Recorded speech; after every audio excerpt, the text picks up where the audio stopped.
Bienvenue dans ce nouvel épisode de Workwell et vous sur ANews Workwell, consacré aujourd'hui à l'immobilier tertiaire. Nous allons parler des économies que vous, locataires, ignorez peut-être, mais qui peuvent avoir un impact significatif sur vos finances. À travers des exemples concrets et des conseils d'experts, nous allons explorer comment maîtriser vos charges immobilières et optimiser vos dépenses fiscales.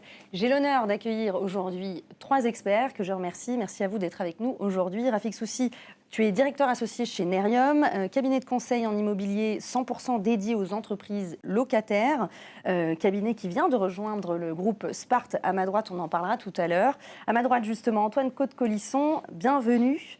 Expert en fiscalité locale chez Spart, qui accompagne les entreprises pour optimiser leurs charges fiscales, notamment en réduisant les taxes locales. Et puis Hervé Duquesnoy, bienvenue. Hervé, tu es dirigeant d'Impact, entreprise spécialisée dans la maîtrise d'œuvre et la conception de projets dans l'immobilier commercial et tertiaire. On va voir que vous trois, vous avez un énorme lien. Alors, on commence par toi, Hervé Duquesnoy. Oui. Alors Hervé, est-ce que déjà tu peux nous parler d'Impact et de sa mission première ? En quelques chiffres, Impact, c'est 3 millions d'euros de chiffre d'affaires annuel. C'est 17 ans d'existence. C'est plus de 300 000 m² de construction, rénovation, aménagement. Et ça, personne ne me croit, c'est 0. C'est le nombre de jours de retard sur nos chantiers depuis 17 ans. Bravo. Et c'est la pure vérité. Ça, c'est top, nos missions, maîtrise d'œuvre d'exécution et contractant général. Contractant général, on va sur des missions jusqu'à 500 000 euros de travaux à peu près. Et le reste, on bascule en maîtrise d'œuvre. Très bien. Donc, vous êtes situé où ? Le siège est à Aix-en-Provence. Ensuite, nous avons une antenne à Bordeaux et Paris. Et là, on est en train de créer une 3e antenne à Lille. OK. Le retour aux sources. Alors, de ton côté, comment Impact intervient sur l'aménagement technique ? Sur l'aménagement. Alors là, pour le sujet bien précis, on a créé un service avec un de nos clients qui s'appelle Oden Cuisine. En fait, la problématique, c'était Odense signait le bail. Et ensuite, à partir de là, nous appeler en disant « Impact, go, vous déposez les dossiers administratifs, vous nous faites le plan d'aménagement et forcément le devis travaux. » Et là, une fois sur 3, ça bug parce qu'il y a un surcoût. Oui. On n'est pas dans l'estimation qui était prévue par le client. Donc, on a réfléchi à une solution et on a monté un service. En fait, le service est très simple, c'est de venir très en amont, au premier rendez-vous, avec le chargé d'expansion de la société, et de faire un audit du bâtiment. Donc de l'enveloppe, des extérieurs, et de chiffrer. Voilà, on va dire au client, hormis l'aménagement qui reste un coût plus ou moins maîtrisé, le reste, ça peut être l'accessibilité pour les personnes à mobilité réduite, ça peut être un problème de désenfumage, de sécurité incendie, voilà. Et ça permet de leur donner un outil de négociation ensuite avec le bailleur. En complément, on fait une visite virtuelle. Et ça, c'est un outil plutôt de communication avec le bailleur, de dire vous avez vu, il y a cette problématique, ça coûte autant, qui prend en charge. Okay. Et à partir de ce moment-là, pour nous, Impact, il n'y a plus de surcoût de travaux, parce que le client a appréhendé les surcoûts en amont. Rafik, tu souhaites rebondir là-dessus ? Oui, bien sûr. C'est tout à fait en lien avec ce qu'on fait en fait, finalement au niveau de la renégociation. Alors on travaille, comme tu le sais, Claire, sur la partie négociation et renégociation. Et parfois on intervient en amont. Et c'est vrai qu'on a tendance à oublier qu'au-delà du loyer, dans la négociation, il y a aussi un paramètre important qui est le travaux. Quand on prend un bail, un nouveau site, il faut justement identifier quels travaux on a prévus, quels sont sur l'aspect technique les avantages et désavantages du site en soi. Et c'est un enjeu dans le cadre de la négociation avec votre bailleur. Et ça, c'est important de ne pas l'oublier. Il ne suffit pas d'un côté de négocier la partie loyer, il faut absolument anticiper la partie travaux qui peut parfois peser énormément. On peut parler de 1 an de loyer, 2 ans de loyer, donc en fonction justement des demandes des locataires. Ok, très bien. On reviendra vers toi, Rafik, tout à l'heure. Je continue juste avec Hervé. Là, par exemple, on voit à l'écran un entrepôt, visiblement. Là, ça vous démontre le type de bâtiment. Bon, c'est assez vétuste. Donc nous, notre mission, c'est de se projeter pour créer un aménagement pour le client, mais là, l'idée, c'était de faire un aménagement ou c'est juste de dire, voilà, là, il y a ça qui va pas, ça qui va pas, ça qui va, pour pouvoir mettre en place le bail? c'est de créer l'aménagement à l'intérieur d'un local existant, qui peut être des fois très vétuste, des fois c'est peut être un bâtiment neuf, mais quand il est vétuste, comme c'est un bâtiment, par exemple pour le client Odense, là c'est un atelier, mais ça va devenir un établissement recevant du public. Donc là, il y a des normes à respecter. Donc il y a l'accessibilité handicapée, les normes de sécurité incendie. Si le bâtiment est collé à un autre bâtiment, c'est l'isolement coupe-feu au tiers. Donc là, on est en entrepôt, mais tu t'occupes pas forcément que de ce type de bâtiment-là. Non. Par exemple, on a... Là, alors là, c'est très vétuste, hein, pour le coup, juste, je mets la photo, mais on c'est là part de où loin. il faut que nous, on se projette et qu'on dise aux clients, voilà, et ça c'est bon, ça c'est pas conforme, ça va coûter autant. Et Rafik, tu rencontres ce type de bâtiment, toi, quand Oui, exactement. Non, mais je pensais notamment à des locataires qui cherchaient dans des zones assez atypiques, voire où il y a beaucoup de vacances. Et finalement, c'est très compliqué de trouver, on va dire, le mouton à 5 pattes. Et donc là, en l'occurrence, un entrepôt ERP, donc recevant du public, et ça reste rare.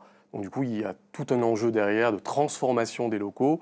Et c'est très bien que justement, votre client aille sur ça, parce que parfois, il y a tellement de pénuries qui sont tellement cantonnées à se dire « je veux absolument un bâtiment ERP alors qu'il y a des bâtiments qu'on peut transformer. Mais bien sûr, comme je disais tout à l'heure, ça demande, comme le disait Hervé, donc tout un travail préalable au niveau de l'estimation des travaux, et ensuite une négociation avec le bailleur. Oui, bien sûr. Et donc là, pour terminer avec toi, Hervé, on est sur un aménagement l'aménagement final. intérieur, donc ça, on fait pas mal de retail. Donc là, c'est pour un client qui s'appelle Acuitis. Donc là, ça, c'est un site dans le sud-est de la France. Donc en fait, on a la capacité de pouvoir rayonner un peu partout en France. On a des clients qu'on suit quasiment sur le territoire national. Donc là, c'est un aménagement, là, c'est beaucoup plus simple parce qu'on est sur du magasin. Il y a moins d'enjeux. Là, c'est quasiment que de l'aménagement intérieur. Ça, c'est un client fraîche. Alors, pour schématiser, c'est la petite enseigne de Grand Frais. Alors, c'est pas tout à fait ça parce que c'est une histoire d'associés et tout ça. Une enseigne qui est en plein développement. Nous, ça fait plus de 5 ans qu'on travaille avec eux. Ouais. Et quels vont être les défis justement entre ce type d'enseigne-là et puis une petite boutique? J'imagine que ça diffère. C'est le même enjeu en fait, parce que là c'est une coque promoteur, donc c'est un bâtiment neuf. Donc là il n'y a quasiment aucun problème. Mais on peut se retrouver sur des bâtiments très très vétustes. Et ça, j'ai un souvenir à Draguignan dans le Var, c'était catastrophique. Où là il faut s'adapter.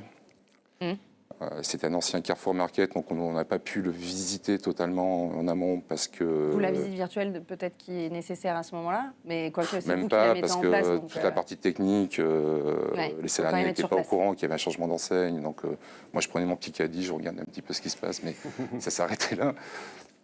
Et après, il y a eu des belles découvertes. Donc là, après, il faut être réactif parce que les délais, l'ouverture, c'était le jour. Il faut absorber.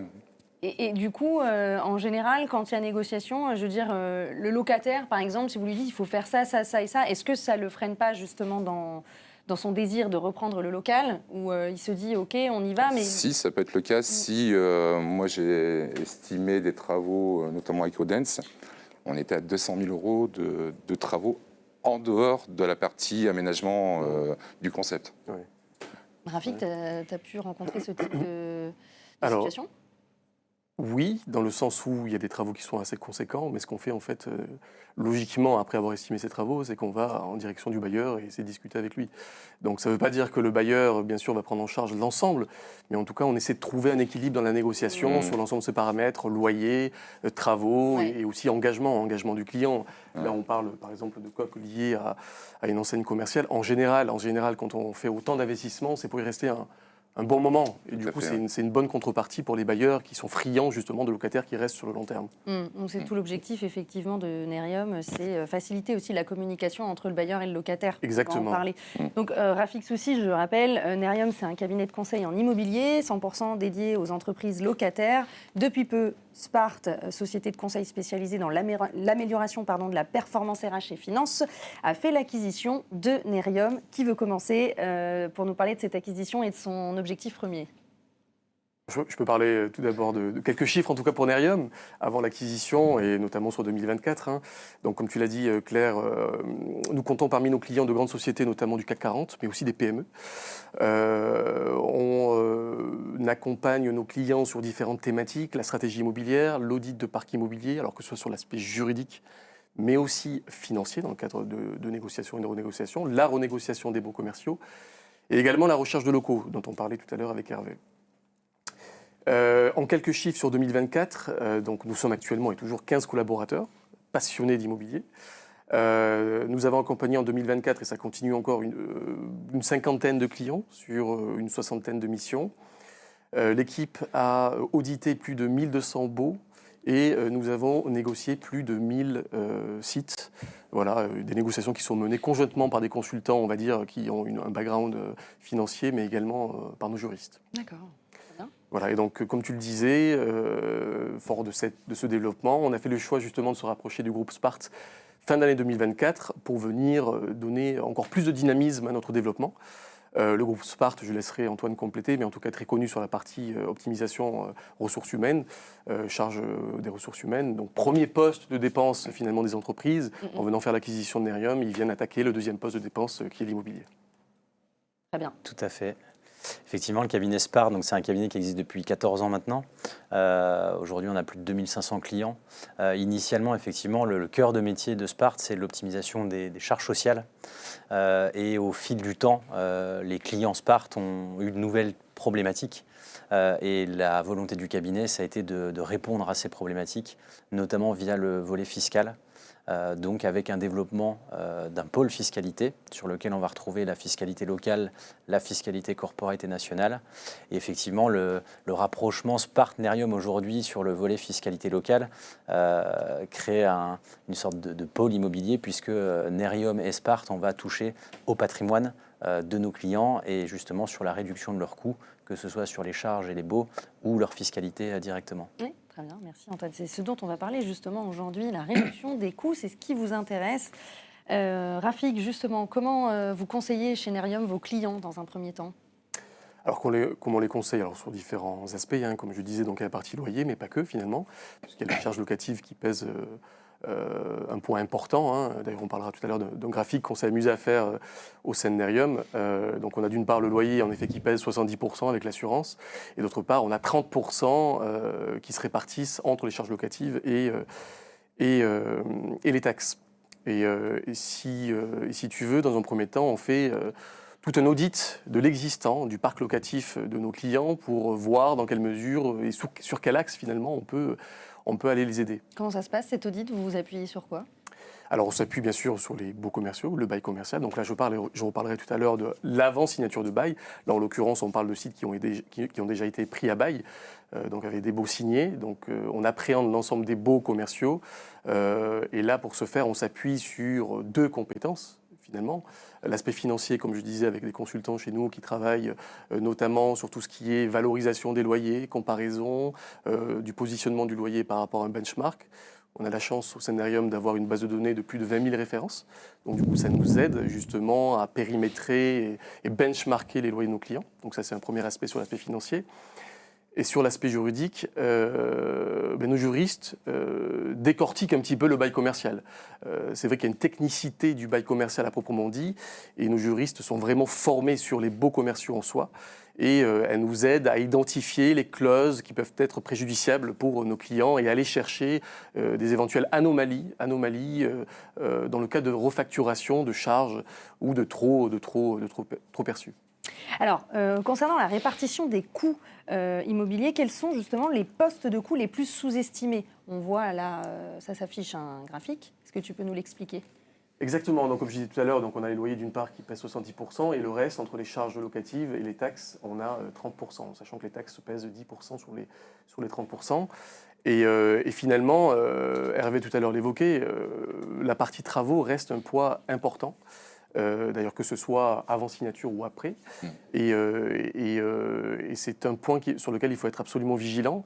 Les bailleurs ne sont pas forcément très transparents, alors c'est pas forcément leur faute puisqu'ils délèguent la partie gestion à des gestionnaires qui s'occupent de tout ce qui est reddition, donc recalcul de l'ensemble des charges et refacturation auprès des locataires. Et en l'occurrence, les travaux peuvent être noyés dans un poste commun, poste travaux, et on ne sait pas exactement ce que c'est. Et donc sur cet aspect-là, il faut être absolument vigilant et vérifier ce qu'est en droit de refacturer le bailleur ou non dans le bail commercial.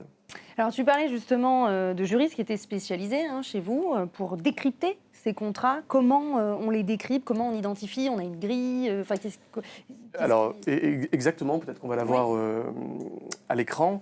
On a mis en place, nous, une grille justement de lecture des baux commerciaux pour venir cartographier, catégoriser l'ensemble des gros postes de dépenses, donc entre l'entretien, les travaux, les taxes et les honoraires de gestion. Ça nous permet d'être, on va dire, d'aller à l'essentiel vis-à-vis de nos clients, de leur montrer comment est réparti l'ensemble de ces clauses-là et surtout à qui incombe finalement la prise en charge de tel ou tel poste de charge ou de taxe. D'accord. Antoine, toi tu es l'expert des questions fiscales chez Sparte. Le cabinet, il a lancé son pôle fiscalité depuis très peu de temps. Toi, de quelle manière finalement la fiscalité locale peut-elle peser sur les charges des locataires en immobilier tertiaire ? Comment ça peut peser ? Elle pèse déjà d'une part de par certaines taxes. Alors je vais faire le rapprochement avec les baux commerciaux, mais il y a des impôts qui sont de la charge du propriétaire et d'autres de la charge du locataire, de l'exploitant. On a une liste que tu vas nous présenter. Oui, tout à l'heure. Effectivement, on retrouve ici la plupart des impôts locaux. Ce qu'il faut savoir, c'est que dans les baux commerciaux, la plupart du temps, les impôts qui incombent aux propriétaires sont refacturés à l'exploitant. Donc aujourd'hui, un locataire dans l'immobilier va se retrouver dans 95% des cas à subir l'intégralité des charges fiscales, en tout cas en impôts directs locaux, du propriétaire.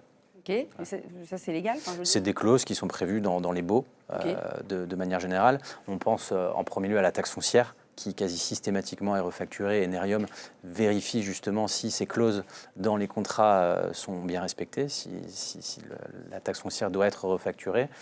D'autres taxes comme la CFE, la taxe sur les surfaces commerciales, la taxe sur les bureaux, elles sont à charge directement de l'exploitant. Très bien. Quels sont les principaux leviers qu'on peut actionner concernant les locataires pour réduire justement ces taxes ?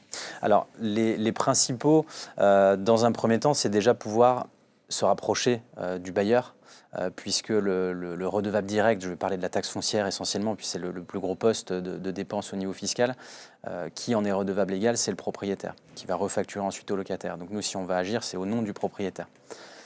Les leviers qu'on va appliquer, ils vont consister, ce n'est pas de l'optimisation directement, c'est de la vérification des bases d'imposition. Et pour ça, on a besoin de récupérer l'ensemble des éléments d'évaluation dont se sert l'administration fiscale pour pouvoir reconstituer les valeurs locatives et ensuite vérifier si on peut appliquer justement des leviers d'optimisation qui sont divers et variés. J'allais te demander justement en quoi est-ce important d'interagir avec les collectivités et l'administration fiscale ? C'est important parce qu'il faut rester aussi dans un contexte local. Un exemple que j'aime bien prendre, c'est qu'un même site, le même bâtiment, dans deux communes différentes et deux régions différentes, ne sera pas imposé du tout de la même manière. Donc c'est vraiment du cas par cas. Il faut pouvoir comprendre comment son local est imposé et pour pouvoir anticiper budgétairement aussi d'éventuelles transformations, agrandissements, réductions ou transformations internes du local. Rafik, quelles sont concrètement les premières actions qu'un locataire devrait mettre en place pour réduire ses coûts globaux ? On peut remettre, si on veut, la grille, pour que tu nous expliques. Alors d'une part, comme je disais tout à l'heure, il y a le loyer. Oui. Parce que si tu veux, en fait, coûts globaux, donc coût global, ça inclut le loyer, donc, comme on l'a vu tout à l'heure sur le graphe. Et bien sûr, c'est le premier angle d'attaque, finalement, des directeurs immobiliers ou bien des entreprises, venir attaquer le loyer. Et comme je disais tout à l'heure, c'est important de venir benchmarker déjà son loyer, de regarder en fait si on est bien positionné ou pas par rapport au marché, envisager éventuellement de partir, hein, si vraiment on a un loyer dépositionné et que le bailleur n'entend pas réduire son loyer dans une logique de renégociation, pourquoi pas envisager de Ça arrive partir. souvent, justement, qu'il y ait... Ça peut arriver en fait qu'on ait, on va dire, des litiges. En tout cas, nous, on fait en sorte, dans le cadre de nos négociations, de pousser au maximum nos bailleurs à écouter finalement ce qu'on a à dire et ce qu'ont les entreprises à dire. Mais ça peut arriver. Demander, ouais, si justement la communication est rompue entre bailleurs et locataires, qu'est-ce qu'on fait? Comment réparer? Comment on peut mettre en place une bonne relation entre ces deux Alors déjà, la question qu'il faut se poser, c'est comment ne pas rompre ses relations avec son bailleur. Et en premier lieu, nous, ce qu'on dit à nos clients, c'est surtout payer le loyer. Voilà, payer le loyer et payer les charges. C'est parce important. qu'on peut avoir l'idée de se dire, en fait, je vais couper les vivres, je vais arrêter. Exactement. De Et payer, d'ailleurs, nous, on a déjà accompagné des clients qui ont cessé de payer leur loyer. Et on dit, c'est un peu plus compliqué d'arriver, une fois que la guerre est lancée et les hostilités sont lancées vis-à-vis du bailleur. Mais voilà, l'idée en tout cas, c'est de pouvoir échanger avec son bailleur continuellement, que ce soit avant ou pendant. On peut avoir des sujets de travaux même pendant, hein, et parfois ce sont des travaux d'exploitant, hein, finalement, du locataire, liés au locataire. Donc oui, le bail prévoit en effet que ce sont des travaux qui sont à la charge du locataire, mais rien n'empêche le locataire à venir discuter avec son bailleur pour voir dans quelle mesure on peut s'entendre sur un accompagnement. Et c'est ce qu'on fait, nous, au Sanarium, en tout cas, pousser nos clients, en tout cas les aider à pouvoir communiquer de façon fluide avec leur bailleur. Être le médiateur, quoi. On essaie, en tout cas, oui. Ouais. Alors, Hervé et Rafik, côté locataire, comment choisir des locaux plus économiques? Parce que là, on parlait, pour Rafik, après la signature du bail. Vous avez aussi avant la signature du bail. Exactement. Vous allez voir des bâtiments, des espaces. Alors exactement, donc c'est un point important parce que c'est vrai que, comme je disais tout à l'heure, on a tendance à oublier qu'au-delà du loyer, il y a la partie, on va dire, structurelle du bâtiment. Ouais. Donc ça reste un bâtiment, ça reste de l'immobilier. Et on a beau avoir un chiffre de loyer sur nos comptes, en fait, il n'y a pas que ça. Et comme le disait Hervé tout à l'heure, il y a des spécificités, en tout cas, demandées par le locataire. On parlait de RP, mais pas que. Et c'est vrai qu'on parlait aussi de vétusté. Et quand on prend à bail un bâtiment vétuste, parce que peut-être que c'est le seul qu'on trouve, il faut se poser la question à plusieurs reprises. Un, quels sont les travaux qu'on va devoir mettre en place à la prise à bail? Mais deux, quelles vont être les conséquences au niveau des consommations et des charges de fonctionnement, finalement. Donc ça peut peser énormément, en tout cas, sur les charges locatives et sur le poids, finalement, de ce coût global dont on parlait tout à l'heure. Et Antoine aussi, tu disais, en termes de fiscalité, bien choisir l'endroit. Oui, bien choisir l'endroit, pouvoir l'anticiper, il faut pouvoir le calculer, mais en tout cas, se renseigner déjà lors d'une prise à bail des impacts en matière de fiscalité locale et vérifier si le local en question a eu une vérification de ses bases, ce qui permet déjà de s'éviter des surcoûts dès la prise à bail. Hervé, quelles sont les solutions innovantes pour améliorer le confort des occupants et réduire les coûts? Les solutions innovantes, ça c'est une très bonne question. Je vais prendre un exemple. Si on prend un bâtiment de bureau avec une classe énergétique F, rien ne sert à changer tout le système de chauffage, mettre un truc super pointu, ça ne sert à rien. Le bâtiment, si c'est une passoire thermique, ça va rester une passoire thermique. Donc il vaut mieux travailler sur l'enveloppe. Et ça, ils acceptent, les locataires, de se lancer là-dedans? Non, le locataire, non. Là, c'est plutôt à la... Oui. Bien souvent, c'est à la charge du bailleur. Oui, bien sûr. Tout à fait. Mais après, moi, j'aime bien parler de coût global. Il y a le coût des travaux et après, il y a les coûts d'exploitation. C'est le cycle de vie, en fait. Et si on part sur 40 ans, 50 ans, des fois, le coût d'exploitation peut venir dépasser le coût des travaux. Bien sûr. Donc, ça peut être dû à une mauvaise gestion de la maintenance. Donc là, on parle de maintenance préventive. Oui. C'est pas la maintenance, c'est pas quand la machine tombe en panne d'aintervenir, c'est d'y aller tous les années, anticiper. Et ça, on va créer un outil, je pense, pour les directeurs immobiliers pour anticiper toutes ces problématiques. Et ensuite, il y a l'utilisation par les usagers. Voilà, la semaine dernière, j'ai rendez-vous chez un client, bureau de 18 mètres carrés, chauffage à 27-28. J'ai l'impression que j'étais dans un sauna. Ouais. Mais il y en a qui sont frileux. Et ça, si on prend des fois c'est intéressant, j'ai lu une étude sur 2 bâtiments exactement de la même configuration, et les charges d'exploitation sont d'un côté 15% ou 20% plus chères. Donc il y a l'utilisation, c'est les usagers. Donc là, il y a une conscience à leur... il leur revient, quoi. Ouais, tout à fait. Et après, c'est la maintenance préventive. Ok. Donc c'est l'isolation, pour moi, ce qui coûte le moins cher. Ouais. Qu'est-ce que vous proposez, vous, en termes d'écologie, justement des panneaux solaires, peut-être, pour des immeubles neufs? La première action, Ouais, c'est l'isolation de l'enveloppe du bâtiment. Ouais. C'est ce qui est le moins onéreux et je pense que c'est la solution qui va permettre d'avoir un retour sur investissement le plus rapide. À partir de là, ensuite, on va parler de système de chauffage, ça peut être des panneaux photovoltaïques, ça c'est plutôt un complément. Mais tous ces panneaux photovoltaïques, c'est, si on prend le cas d'une habitation, c'est 15-20 000 euros. Donc vous allez avancer l'argent et en fonction de la situation de votre maison, moi je suis dans le sud-est, donc Oui, ça va, il y a du soleil. voilà, on va parler de 5 ans, et quoi qu'il en soit, il y a quand même un investissement au préalable. Donc ce qui revient le moins cher, entre guillemets, c'est d'isoler correctement son bâtiment. Et après, on va venir parler de système de chauffage. Très bien. Antoine et Rafik, est-ce que vous avez vu des cas concrets où il y a eu une gestion inadéquate des charges, des taxes, ou un mauvais choix de bâtiment qui, du coup, a sérieusement impacté la rentabilité du locataire? Alors, mauvais choix, je ne vais pas partir sur un mauvais choix, puisque le locataire, dans ce cas-là, n'y est pour rien. Là, les déclarations qui sont faites pour l'établissement de l'imposition, c'est le propriétaire qui les fait. Mais effectivement, récemment, on a pu récupérer des déclarations et s'apercevoir que la catégorisation dans laquelle avait été déclaré le local n'était pas la bonne et que le client en question était imposé un prix x2 au mètre carré par rapport à la catégorie qui correspondait réellement à son secteur d'activité. Donc ça, on est venu le challenger, le démontrer à l'administration par différents moyens, qui a accepté et qui a pu justement réduire l'impact sur la valeur locative de 50%. D'accord, vous êtes un réel appui, réel soutien, parce que je pense que le client de lui-même, soit il ne sait pas, donc il ne va pas aller chercher de lui-même, soit il aimerait, mais il ne sait pas trop comment s'y prendre, il ne comprend pas non plus, c'est compliqué. On est plutôt dans ce cas de figure-là, puisqu'il faut quand même récupérer des éléments très spécifiques Oui. auprès des services des impôts pour pouvoir faire ces vérifications-là. Et aujourd'hui, nous, Spart, on connaît très bien les différents services dans les différents départements, on sait ce qu'il faut demander pour pouvoir vérifier. Donc il n'y a pas d'omission, que ce soit de la part des services fiscaux ou du locataire en lui-même. C'est plutôt une vérification. Et ce qu'il faut savoir, c'est que les valeurs locatives, elles ont été déterminées dans les années 70, elles ont été révisées en 2017. Donc c'est des choses qui sont quand même anciennes. Et avec une réforme, à vérifier la bonne application de cette réforme-là. Très bien. Rafik, tu auras un cas concret à nous donner? Je voulais rebondir sur ce que disait tout à l'heure Hervé, notamment sur la partie, on va dire, enveloppe de la structure et consommation énergétique. C'est vrai, comme je le disais, donc, les locataires, lors de la prise à bail, oublient que potentiellement ça peut avoir un impact sur les consommations énergétiques à terme.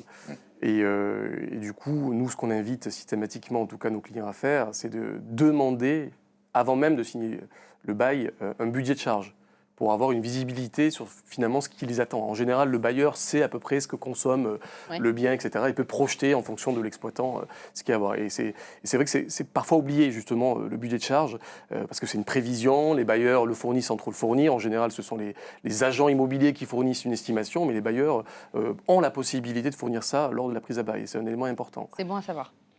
Et l'autre aspect, un cas concret, je pense notamment à notre client Rexel avec Hugues Fargeon, qu'on a accompagné sur la renégociation de baux. Et finalement, Hugues avait des problématiques justement énergétiques où il se posait la question de poser des panneaux photovoltaïques ou bien de retravailler l'enveloppe, justement pousser le bailleur pour retravailler l'enveloppe. Et dans le cadre de négociations, en contrepartie de réengagement, on a arrivé à trouver des accords plutôt probants, plutôt intéressants, en tout cas pour le compte de Rexel. Donc c'était très satisfaisant pour nous et pour le client du coup.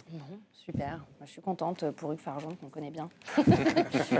Merci à vous trois en tout cas pour ce bel échange. Merci à toi Claire. Qui à mon avis en aura éclairé plus d'un parce que c'est vraiment une émission qui est demandée. C'est une émission qui est très demandée. On nous attend au tournant. Merci en tout cas à tous de nous avoir suivis. Alors comme on l'a vu aujourd'hui, il existe de nombreuses stratégies que les locataires peuvent mettre en place pour réduire leurs coûts dans l'immobilier tertiaire, que ce soit en optimisant les charges courantes, en gérant mieux leur fiscalité locale ou en choisissant des locaux plus adaptés. Le secret, c'est aussi de négocier intelligemment avec les propriétaires et de se faire accompagner par des experts, comme ces 3 experts qui sont là avec moi aujourd'hui. Merci à tous, en tout cas, pour votre attention. Merci de nous avoir suivis. On se retrouve très prochainement pour un nouvel épisode de Workwell et vous.